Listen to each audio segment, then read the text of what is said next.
Deuteronomio 17, versículo 18, la Biblia dice así: y cuando se siente sobre el trono de su reino, entonces escribirá para sí en un libro una copia de esta ley, del original que está al cuidado de los sacerdotes levitas.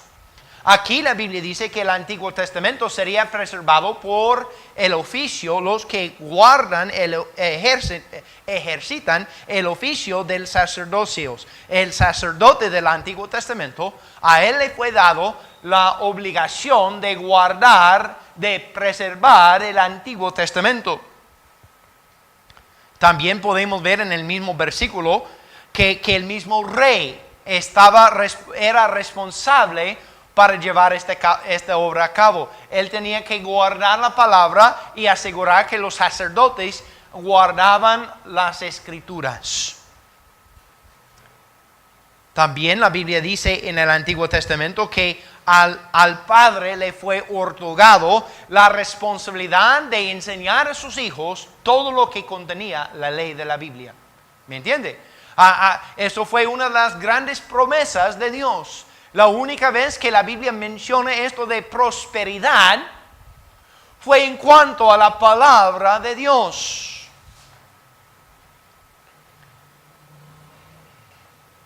O sea, esta responsabilidad en el Antiguo Testamento de guardar y preservar la palabra de Dios le fue dado al hogar, al gobierno, o sea, el rey, y la religión, o sea, el sacerdote. También en el Nuevo Testamento, vaya conmigo a San Juan capítulo 17. San Juan capítulo 17 en el Nuevo Testamento. ¿De qué habla San Juan capítulo 17? Nadie lo sabe. Es la oración de Jesús. San Juan capítulo 17.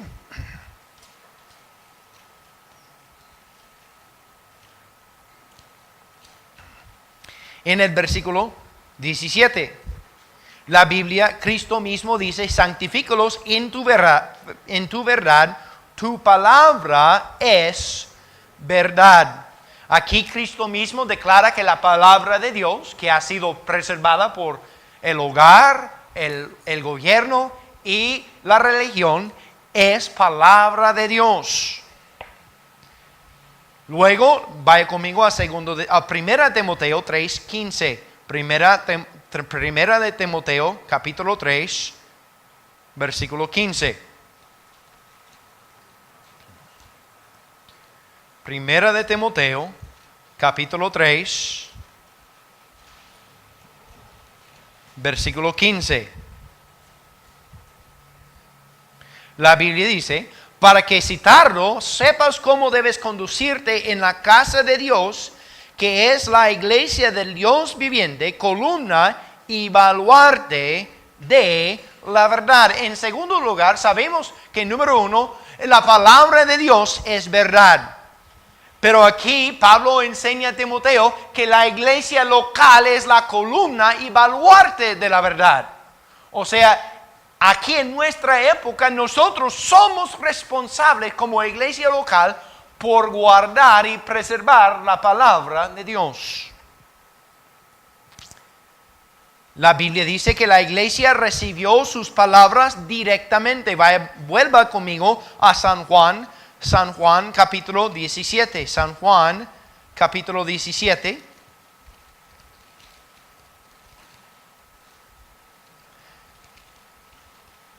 Y en el versículo 8,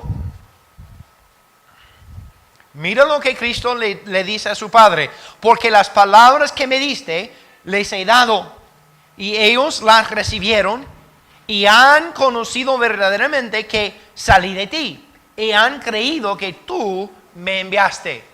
Cristo está dando la responsabilidad a la iglesia. ¿Por qué? Porque la iglesia recibió sus palabras directamente.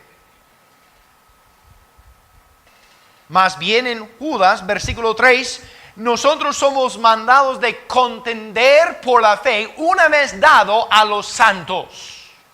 Entonces, la Biblia deja bien claro que nosotros somos responsables por no solamente conocer la palabra, sino de guardarla. Es nuestra responsabilidad. Amén. Y esta responsabilidad no solo queda en nuestra generación, sino se ha quedado en todas las generaciones desde que ha sido fundada la iglesia local. ¿Me entiende? Desde Jerusalén, Antioquía, y luego fue esparcido en todo el mundo, y nos queda hoy en día la responsabilidad de conocer la palabra y guardar la palabra y preservar la palabra de nuestra generación para la siguiente. Alguien dijo una vez que estamos a una sola generación de ver a la iglesia desaparecerse. Por eso es importante que cada generación sabe lo que es la palabra de Dios y la guarde. Los santos en Mateo capítulo 28 en la Gran Comisión son enseñados a enseñar lo que ha sido preservado. El énfasis de preservar el Nuevo Testamento es delegado a las iglesias locales del Nuevo Testamento. Si la iglesia la iglesia verdadera siempre estará de acuerdo con lo que es la palabra de Dios, entonces siempre tendremos la palabra de Dios. Vaya conmigo a Mateo capítulo 16. Mateo capítulo 16.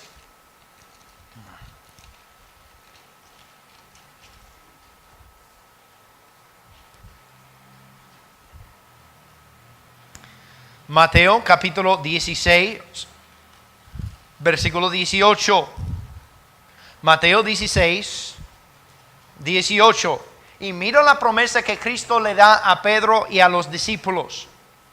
Y yo también te digo que tú eres Pedro, y sobre esta roca edificaré mi iglesia, y las puertas del Hades no prevalecerán contra ella. O sea, nosotros creemos que siempre han existido, desde el tiempo de Cristo hasta la fecha de hoy, una iglesia verdadera. En cuanto a una iglesia local, lo que nos hace una iglesia verdadera no es el título, ¿ok? Porque el título de iglesia bautista o templo bautista, es algo, la palabra bautista es un título que los del mundo nos han dado a nosotros, más o menos en 1500, más o menos. Pero siempre han existido asambleas locales, quizás no en gran cantidades, pero siempre han existido remanentes de iglesias que han tenido la misma fe y doctrina nuestra. Y por eso podemos decir, como Dios ha preservado la iglesia ha preservado lo que es una Biblia. ¿Me entiende? Entonces, vamos a explicar algunas palabras que hay que conocer. Este estudio es uno de mis favoritos. Yo quería dejar que el pastor lo enseñara unas semanas atrás, pero yo quería guardar esta para mí. A mí me encanta.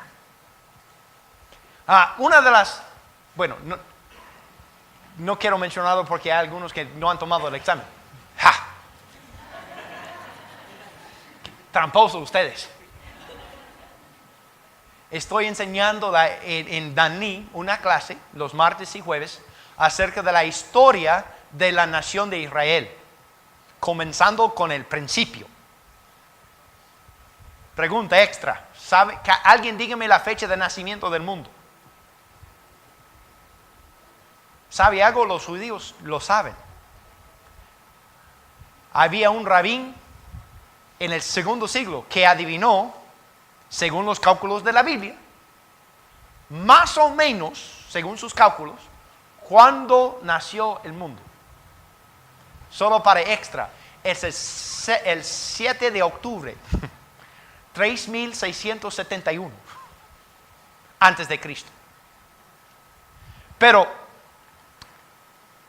el tiempo de Cristo, digamos el 33 y medio cuando Él murió en la cruz. 50 días después, o 40 días después, se ascendió al cielo. Por un periodo de como 70 años, no había o estaba llegando a escribirse la palabra de Dios. Por eso podemos ver en la iglesia de Corinto tanta confusión acerca de los milagros, de los dones espirituales de señas.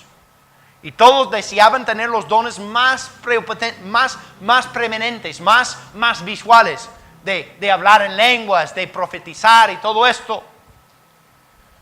Pero la Biblia dice, cuando venga lo perfecto, estas cosas que conocemos en parte, se pasará.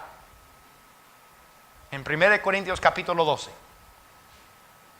¿Qué es que es perfecto que había de venir? Lo que tenemos en nuestras manos. Es importante saber que cuando Dios dice que Él iba a guardar sus palabras, Él mencionó palabras, no principios, ni ideas, ni conceptos. La idea de la preservación. Nosotros como iglesia bautista local creemos que cada palabra de Dios ha sido preservada hasta la fecha de hoy. No creemos que solo los conceptos o ideas de Dios han sido preservadas para hoy en día, sino todas las palabras han sido preservadas. La pregunta es, ¿dónde? Hay dos ideas. Una idea tiene que ver con el texto recibido. Los manuscritos en los idiomas originales, de lo cual la mayoría están de acuerdo. Hay más o menos 10,000 ejemplares manuscritos del IV al VI siglo que se encuentra en los idiomas originales. O sea, la Biblia, cuando Pablo escribió, no lo escribió en español, lo siento. Lo escribió en griego. Los originales que él escribió no existen. Pero iglesias locales, tal y como el Templo Bautista Calvario, en el primer y segundo y cuarto siglo, recibió los originales y las copió. ¿Por qué? Porque no había imprenta en aquel entonces. Tenían que escribirlos a mano. Y así fue preservado para nosotros hoy en día. ¿Cómo se sabe que es original o no original? Bueno, gloria a Dios. Había iglesias en aquel entonces, en el tercer y cuarto siglo, que se reunieron juntos para determinar lo que era original y lo que no era original. Ya no nos toca esta parte de la preservación.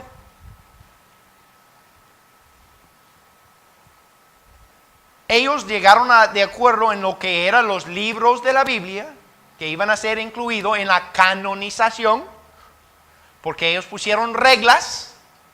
Esas son las pautas para que sea Biblia y las pautas por lo cual lo vamos a rechazar. Y ellos determinaron que esta es Biblia. Tomando los manuscritos originales, o de las copias de los manuscritos originales, la mayor parte, 10,000 ejemplares, están de acuerdo en casi todo. Hay algunas letras quizás que sean distintas, y considerando cuántos ejemplares que hay, solo hay 4% de los ejemplares que hay unas dudas. ¿Me entiende? 4% no es mucho en cuanto a lo que es de esta antigüedad. Pero hay otra forma de pensar. Y esto se llama el texto crítico. Texto crítico o texto menor. El texto menor son ejemplares de los libros del Nuevo Testamento que parecen ser un poco más antiguos de los ejemplares del texto mayor. Son menor en cantidad, no vienen del mismo fuente. Algunos de esos ejemplares se hallaron en basureros, medio quemado. Algunos de estos originales fueron hallados en las cajas fuertes en el Vaticano. Por eso se llama el Codex Vaticano. Y según sus eruditos, son de más antigüedad que el texto mayor. ¿Me entiende? Yo sé que es muy académico, lo siento, no quiero aburrirles, pero para mí es fascinante cómo Dios obró. ¿Ok? Uno tiene que saber el papel de los escribas en el Antiguo Testamento, y muchas de estas características se pasaron a la iglesia local del Nuevo Testamento. El escriba, al sentarse con un libro, un rollo, digamos, de salmos, su trabajo era primero, antes de poner lápiz en su papel, era de bañarse de la cabeza al pie, completamente lavado, no podía ni sudar. Y luego él buscaba un lugar en silencio donde sentarse, y él comenzaba a escribir letra por letra, punto por punto, coma por coma, hasta terminar el rollo.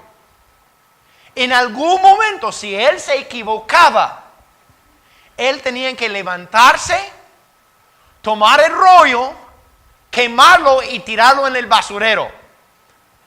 Fíjese, no es que yo mencioné algunos de estos ejemplares fueron medio quemados en un basurero.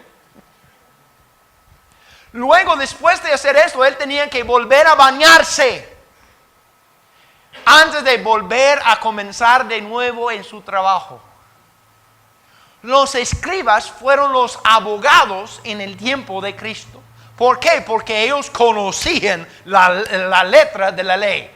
¿Por qué? Porque tenían que copiarla. Fue su trabajo. Muchas de estas características se pasó a la iglesia local del Nuevo Testamento porque muchos de los primeros creyentes fueron judíos, tal y como Pablo. Entonces, estas tradiciones se pasó a la iglesia primitiva. Entonces, había en el tiempo de Cristo el imperio de Roma. En 400 después de Cristo, la ciudad de Roma fue sacudido por los visigodos. Y eso fue no la primera vez, pero el más famoso.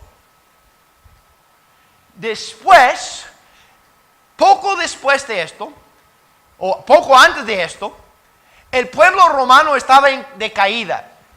Estaba siendo atacado por los bárbaros de Europa, los alemanes y todo. Habían bajado al occidente del imperio para sacudirlo. Entonces el pueblo de Roma se dividió en dos. Uno con la capital en Roma, la otra con el capital en lo que hoy es Turquía. ¿Ok? El imperio que tomó el oriente fue bien sabio. Él escogió el oriente. ¿Por qué? Porque era más rico. Fue Constantino. ¿Cómo era? Sí. Entonces, él hizo algo muy importante. En los imperios antes de él, o los Césares antes de él, querían matar a los cristianos. Y solo aumentaban los números. Entonces, muy sabiamente, mira, estos cristianos ya tienen una gran población. Mejor, en vez de exterminarlos, vamos a hacerle parte del gobierno. Y para ganar el favor de los cristianos, llamó a concilios. El concilio de Nicea en 390 y algo fue uno de los primeros concilios en lo cual se dedicaron al estudio de la canonización de la Biblia. Él quería que todos los cristianos tuvieran un solo libro. Entonces él llamó a las iglesias locales: vénganse, ayúdenme a entender qué es palabra de Dios y qué no lo es. Había 3 o 4 concilios que se hicieron para acabar con este tema, y ya sabemos, basado en las iglesias locales de aquel entonces, lo que es Biblia y lo que no es Biblia. La iglesia católica llegó a ser la iglesia católica poco después, más o menos en 500 después de Cristo. Originalmente no había duda ninguna acerca de lo que era Biblia. Dios la había preservado. Más o menos en 900 a 1100 la iglesia católica añadió a los libros apócrifos a la Biblia nuestra. ¿Por qué? Porque nada de la Biblia habla de lo que ellos enseñan. Entonces ellos tuvieron que añadir los libros rechazados por las iglesias de los otros siglos anteriores para confirmar su doctrina falsa. ¿Me entiende? ¿Me está entendiendo? ¿Okay? Los eruditos de hoy en día dicen: el texto recibido pues no puede ser usado porque no es tan antiguo que los ejemplares del texto menor, o sea, el texto crítico. El problema con el texto menor y el texto crítico es que solo hay unos 100 ejemplares. Por eso el texto menor. 10,000 ejemplares en contra de como 100. No tanto. ¿Me entiende? El problema con estos 100 ejemplares es que el 90% de los escritos ni están de acuerdo con sí mismo. Por eso hay tantas versiones que están saliendo hoy en día. ¿Por qué? Porque el diablo quiere causar confusión. ¿Y qué mejor manera de causar confusión de corromper el fuente? ¿Me entiende? Nosotros solo usamos en la iglesia bautista Biblias que salen del fuente no corrompido. ¿Me entiende? Por eso usamos la Reina Valera. ¿Por qué? Porque sale del texto recibido. No existe otra versión más nueva que la 60 basada en el texto recibido. ¿Ok? Si usted fuese a tomar la nueva versión internacional, buscar primero de Juan 5:7, en el pie de la nota le va a decir: esta porción de escritura en las cosas más antiguas no existe, poniendo duda en cuanto a la palabra de Dios. Uno puede escribir lo que quiere y hacerle parecer como el texto crítico, mientras la palabra de Dios no cambia. Tenemos nosotros lo que es, tanto en el griego como en el español, lo que es fiel a lo que Moisés escribió, palabra por palabra. No tenemos que cuestionarla. ¿Por qué? Porque número 1 es un asunto de fe. Pero número 2, si en verdad creemos que Dios ha preservado su palabra, tenemos que definir lo que es. En inglés yo tengo una versión que fue traducida del texto recibido. Entonces, había algunos hombres importantes en esto y algunos lugares importantes. Nosotros podemos ver en el texto recibido textos que han salido de bizantino, que era Turquía en aquel entonces. Sirio también, donde la palabra de Dios primeramente fue sembrado. Antioquía. Y todos esos se combinan para formar lo que es el texto recibido. Por lo general, el texto crítico o los ejemplares de minoría de cantidad han salido del Vaticano, Alejandrina, que era en Egipto, Y 2 hombres o 4 hombres fueron importantes en esto. Los primeros 2 fueron Westcott y Hort. Westcott y Hort fueron incrédulos, pero eruditos en Londres. Y ellos hallaron a estos manuscritos minoritarios. Y según sus estimaciones eran más viejos. Entonces ellos formaron un texto de estos ejemplares que se llama el texto Westcott y Hort. 2 hombres después de ellos, Netzels y Aldan, tomó la obra de Westcott y Hort y lo actualizó con otras escrituras que habían hallado en tiempos modernos. Déjeme decirle algo. Si Dios no ha preservado su palabra de esta generación para siempre, entonces estamos con problemas. Porque de ahí surge cualquier tipo de doctrina falsa. ¿Por qué? Porque en este entonces estamos diciendo, puede ser que hay revelación de Dios que no sabemos, que no la conocemos. Y puede ser que en una cueva en el Medio Oriente hay otro libro de la Biblia que existe, que nadie sabe dónde está. Y de repente un árabe le va a hallar. Y esto cambiará nuestras creencias para siempre.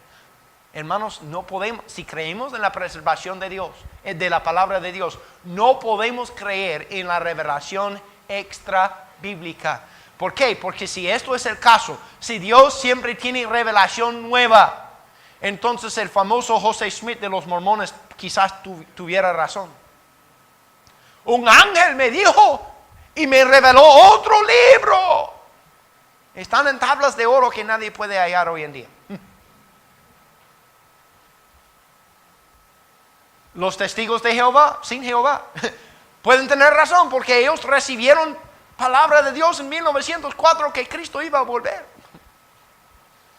Fue chistoso, como en 1945 ellos publicaron en inglés que todos los que fumaban iban a morir en tal fecha. Y tal fecha llegó y todavía hay más fumadores hoy que antes. Por eso es tan importante que cimentamos esta creencia en cuanto a la Biblia. Dios ha preservado su palabra, tanto en el Antiguo Testamento, en lo cual casi no hay preguntas. ¿Por qué? Porque el pueblo de Israel fue bien celoso en cuidarlo hasta hoy. Ellos reconocen el Antiguo Testamento que nosotros usamos. ¿Por qué? Porque sus mismos escribas las copió. Y la iglesia local fue fiel y fidedigno en cumplir la promesa de Dios de guardar y preservar su palabra desde 33 después de Cristo hasta 2017. ¿Me entiende? Son doctrinas sumamente importantes. Si quiere apuntar algunos versículos, yo quiero terminar un poco temprano porque yo sé que muchos de ustedes se esforzaron de estudiar por este examen tan difícil que hasta mi hijo de 16 años lo tomó y sacó 100. Pero aquí son algunos Lucas capítulo 16. Lucas capítulo 16, versículo 29. Lucas capítulo 16, versículo 29. Segunda de Timoteo 3, capítulo 3, versículos 15 y 16. Salmos, capítulo 100, versículo 5. Salmos, capítulo 100, versículo 5. 100, versículo 5. Salmos, capítulo 117. Capítulo 117, versículo 2.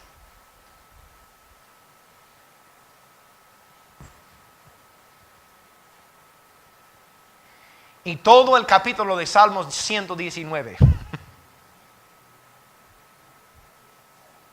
Hay más versículos, pero no quiero que sus manos se cansen.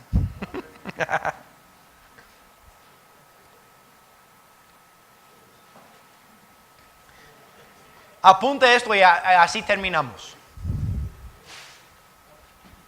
El propósito de la preservación. El propósito de la preservación.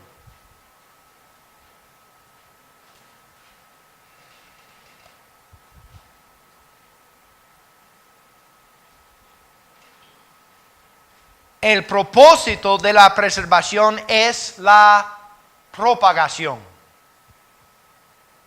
El propósito de la preservación es la propagación.